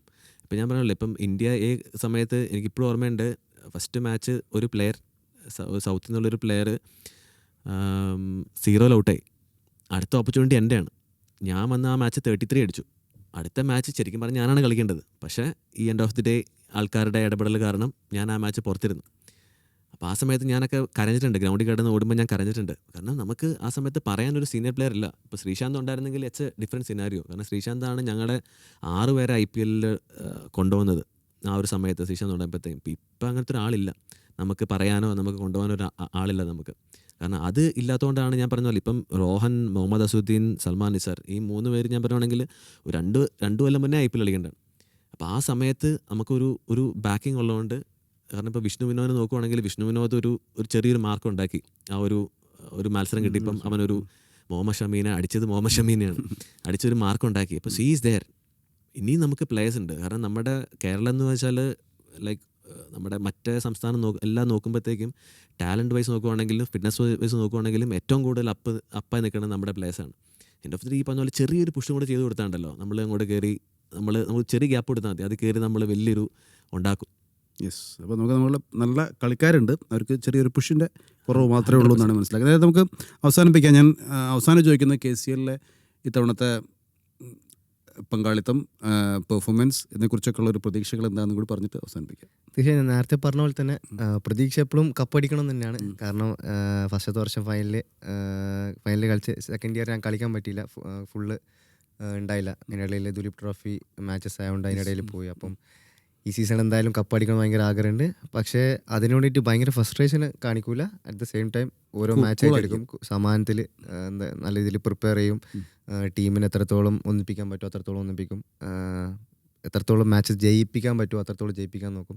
അതായിരുന്നു എനിക്ക് ഏറ്റവും ഇഷ്ടം. പേഴ്സണൽ ഇപ്പം 50s ആയാലും സെഞ്ചുറീസ് ആയാലും അതിനെ നോക്കാണ്ട് എത്രത്തോളം ചെറിയ ബോളിൽ വലിയ റൺ അടിച്ച് എത്രത്തോളം മാച്ചസ് ജയിപ്പിക്കാൻ പറ്റും അതിന് മാത്രമേ ഫോക്കസ് ചെയ്യുന്നുള്ളൂ. വലിയ മൈൽ സ്റ്റോൺസോ 50s സെഞ്ചുറീസോ ഒന്നും നോക്കുന്നില്ല. ചെറിയ ബോൾ റൺ അടിക്കുക, ഒരു ഇമ്പാക്റ്റ് ഉണ്ടാക്കിയിട്ട് കളി ജയിപ്പിക്കാനുള്ളൊരു മാത്രമേ ഫോക്കസ് ചെയ്യുന്നുള്ളൂ ഈ സീസൺ. ഒരുപാട് പുതിയ പ്ലെയേഴ്സിനെ നമുക്ക് കണ്ടെത്താൻ പറ്റുമായിരിക്കും അല്ലേ ഇത്തവണത്തെ? തീർച്ചയായിട്ടും. കാരണം അത് KCL കേരള ക്രിക്കറ്റ് അസോസിയേഷനും വലിയൊരു പങ്ക് വഹിക്കുന്നുണ്ട്. കാരണം പണ്ടൊക്കെ ഒരു 3 വർഷം മുന്നേ നോക്കുവാണെങ്കിൽ നമുക്ക് പ്ലേയേഴ്സിനെ ഇപ്പോൾ ഒരു 15 എടുക്കുവാണെങ്കിൽ പിന്നെ ഒരു പ്ലേയേഴ്സിനെ നമുക്ക് പാടായിരുന്നു എടുക്കാൻ. പക്ഷേ ഇപ്പോൾ നോക്കുവാണെങ്കിൽ നമുക്കിപ്പം ഇന്ത്യൻ ടീം പറയുന്ന പോലെ നമുക്ക് വേണമെങ്കിൽ ഒരു ഇന്ത്യൻ ടീമിൽ ഒരു 3 ടീം ഉണ്ടാക്കാൻ പറ്റുന്ന പോലെ ഇപ്പം നമുക്ക് KCAക്ക് ഇത് KCL വന്നതോടെ നമുക്കൊരു 2 ടീം നമുക്ക് ഉണ്ടാക്കാൻ പറ്റും. അതിനുള്ള പ്ലേയേഴ്സ് ഇപ്പം നമ്മൾ വന്നിട്ടുണ്ട്, അത്രയും നാച്ചുറൽ പ്ലേയേഴ്സ്. ഇപ്പോൾ പറഞ്ഞ പോലെ അവർക്കും വലിയൊരു ഓപ്പർച്യൂണിറ്റിയാണ്. കാരണം നമ്മൾ ഇപ്പം നേരത്തെ 3 കൊല്ലം മുന്നേ അവരുടെ സംഭവമാണ് ഈ പറഞ്ഞത് സപ്പോർട്ടിൻ്റെ കാര്യം. ഇപ്പം നമുക്ക് ആ ഒരു സപ്പോർട്ട് KC തരുന്നുണ്ട്, ഒരു പ്ലാറ്റ്ഫോം തരുന്നുണ്ട്. കാരണം നമ്മൾ നേരത്തെയൊക്കെ കേരള ടീം എടുക്കുമ്പോഴത്തേക്കും ഈ ലൈവ് മാച്ച് ഭയങ്കര ഇമ്പോർട്ടൻ്റ് ആണ്. കാരണം നമ്മൾ കേരളത്തിന് കളിക്കുമ്പോഴത്തേക്കും ചിലപ്പോൾ ആ ഒരു പൂളിൽ ചിലപ്പോൾ നമുക്ക് ഒരു 3 മാച്ചേ കിട്ടത്തുള്ളൂ. ആ 3 മാച്ചിൽ ആസ് എ ബാറ്റ്സ്മാൻ ചിലപ്പോൾ ഒരു മാച്ചാണ് പെർഫോം ചെയ്യാൻ പറ്റത്തുള്ളൂ. 2 മാച്ച് ചിലപ്പോൾ അമ്പയർ ഡിസിഷനോ അല്ലെങ്കിൽ വിക്കറ്റ് കുറച്ച് ഡാമ്പ് ആയതുകൊണ്ടോ അല്ലെങ്കിൽ ഒരു അൺലക്കിയിൽ ഔട്ട് ആവാൻ ചാൻസ് ഉണ്ട്. പക്ഷേ ഇവിടെ നമുക്കൊരു 10-12 മാച്ച് കിട്ടുകയാണ്, നമുക്ക് നമ്മുടെ ടാലൻറ്റ് ചെയ്യാൻ പറ്റിയിട്ടില്ല. അപ്പോൾ അതിന് KCക്ക് വലിയൊരു താങ്ക്സ്. കാരണം ആ ഒരു ലീഗ് വന്നുകൊണ്ടാണ് ഫസ്റ്റ് സീസണിൽ എനിക്ക് IPL-ലോട്ടൊരു കംബാക്ക് വന്നത്. അതുപോലെ തന്നെ ഇപ്പോൾ എനിക്ക് പറ്റുമെങ്കിൽ, ഞാൻ ബിലീവ് എനിക്ക് പറ്റുമെങ്കിൽ ഇവിടെ എല്ലാവർക്കും പറ്റും ആ ഒരു സംഭവം ചെയ്യാൻ വേണ്ടിയിട്ട്. അതിനുവേണ്ടി വലിയൊരു ഡോറാണ് ഓപ്പൺ ആയിട്ടുള്ളത്. അപ്പോൾ ഇത് 100% ഇപ്പോൾ സൽമാൻ പറഞ്ഞ പോലെ ഫസ്ട്രേറ്റ് ആയതുകൊണ്ട് ഒരു ആവശ്യമില്ല. നമ്മൾ കൂടുതൽ എക്സ്പെക്റ്റേഷൻ കൂടുമ്പോഴാണ് നമുക്ക് ഇതും വരുന്നത്. Yes, but end of the day സംഭവം തലയിൽ എഴുതി വെച്ചിട്ടുണ്ടെങ്കിൽ ഇറ്റ് വിൽ ഹാപ്പൻ. കാരണം ഞാനും ആ സംഭവമായിരുന്നു. ഞാനൊക്കെ അൺസോൾഡ് ആകുമ്പോൾ നമ്മൾ വിഷമിച്ചിട്ടുണ്ട്, കരഞ്ഞിട്ടുണ്ട് നമ്മൾ വെച്ചിട്ട്. പക്ഷേ പിന്നീട് മനസ്സിലായി, ലൈഫ് ആൻഡ് എക്സ്പീരിയൻസ് ആകുമ്പോഴത്തേക്കും you will realise that God has A plan for each and every one. ഇപ്പം ഇതല്ലെങ്കിൽ ഇപ്പം എന്നോട് ലക്ഷ്മൺ സാറും പറഞ്ഞൊരു കാര്യമാണ്. ഞങ്ങളൊരു ക്യാപ്റ്റൻസ് മീറ്റിങ്ങിന് പോയപ്പോഴത്തേക്കും എന്നെ കണ്ടിട്ട് പുള്ളി ചോദിച്ചു, Sachin how are you doing എന്നൊക്കെ ചോദിച്ചു പുള്ളി. അപ്പം അതിനുശേഷം പറഞ്ഞു, അപ്പം യു പ്ലേഡ് ഫോർ ഇന്ത്യ എന്നൊക്കെ ചോദിച്ചിട്ട് പറഞ്ഞു. പിന്നെ ആ മീറ്റിങ്ങിൽ പുള്ളി പറഞ്ഞൊരു കാര്യമുണ്ട്, everybody can play for India. കാരണം ഇന്ത്യയിൽ ഇത്രയും ആൾക്കാർ കളിക്കുന്നുണ്ട്, എല്ലാവർക്കും ഇന്ത്യ കളിക്കാൻ പറ്റത്തില്ല. സോ ഗോഡ് ഹാസ് എന്ന് പറഞ്ഞ പുള്ളിയുടെ കാര്യമാണ്, God has plan for each and every one. So on the right moment, on the right track, it will come to you in different ways. അപ്പോൾ അത് ചിലപ്പോൾ വേറൊരു ഫീൽഡിലായിരിക്കാം, ഇല്ലെങ്കിൽ വേറൊരു സംഭവത്തിലായിരിക്കാം, അതിൽ നമുക്ക് എന്തായാലും വരും. അപ്പോൾ നമ്മൾ ഇത്രയും നാളത്തെ ഒരു ഹാർഡ് വർക്ക്, കാരണം ഞാൻ ക്രിക്കറ്റിൻ്റെ ദൈവമാണ് മദർ ക്രിക്കറ്റ് എന്ന് പറഞ്ഞാൽ ഞാൻ ഉണ്ടാക്കുന്ന ഒരു സംഭവമാണ് മദർ ക്രിക്കറ്റ്. അത് നമ്മുടെ എഫേർട്ട് എല്ലാം കാണുന്നുണ്ട്. ആ effort one day it will come to you. അത് നമുക്ക് റൺസായിട്ട് കിട്ടും, വിക്കറ്റ്സ് ആയിട്ട് കിട്ടും, നമ്മുടെ പെർഫോമൻസ് ആയിട്ട് കിട്ടും, എല്ലാം അച്ചീവ്മെൻറ്റ്സ് ആയിട്ട് നമുക്ക് കിട്ടും, ഫെയിം ആയിട്ട് നമുക്ക് കിട്ടും. But end of the day it won't disappoint you as a cricketer. You will get ആ ഒരു ഹാപ്പിനെസ് നിങ്ങൾക്ക് ജീവിതത്തിൽ കിട്ടും. അത് ഇന്നല്ലെങ്കിൽ നാളെ 100% കിട്ടും. അതിൻ്റെ ബെസ്റ്റ് എക്സാമ്പിളാണ് ഞാൻ. കാരണം ഇടുക്കിയിൽ നിന്ന് ഒരു ക്രിക്കറ്റും ഇല്ലാത്ത കളിക്കുന്നത്. കാരണം എൻ്റെ കരിയറിൽ ഒരു 12 വയസ്സ് തൊട്ട് 18 വയസ്സ് വരെ ഞാൻ പ്രാക്ടീസ് ചെയ്തിട്ടില്ല. അതിനുശേഷമാണ് ക്രിക്കറ്റ് എന്താണെന്ന് മനസ്സിലാക്കിയിട്ടാണ് ഞാൻ ഇത്രയും കേരളത്തിന് വേണ്ടി ഇത്രയും മാച്ചസ് കളിച്ചതും ഇത്രയും റൺസ് അടിച്ചതും. അപ്പോൾ എനിക്ക് പറ്റുമെങ്കിൽ അത് ആർക്കും പറ്റും. You have to believe. Yes, okay. അപ്പോൾ വളരെയധികം നന്ദി താങ്ക് യു സോ മച്ച് രണ്ടുപേർക്കും.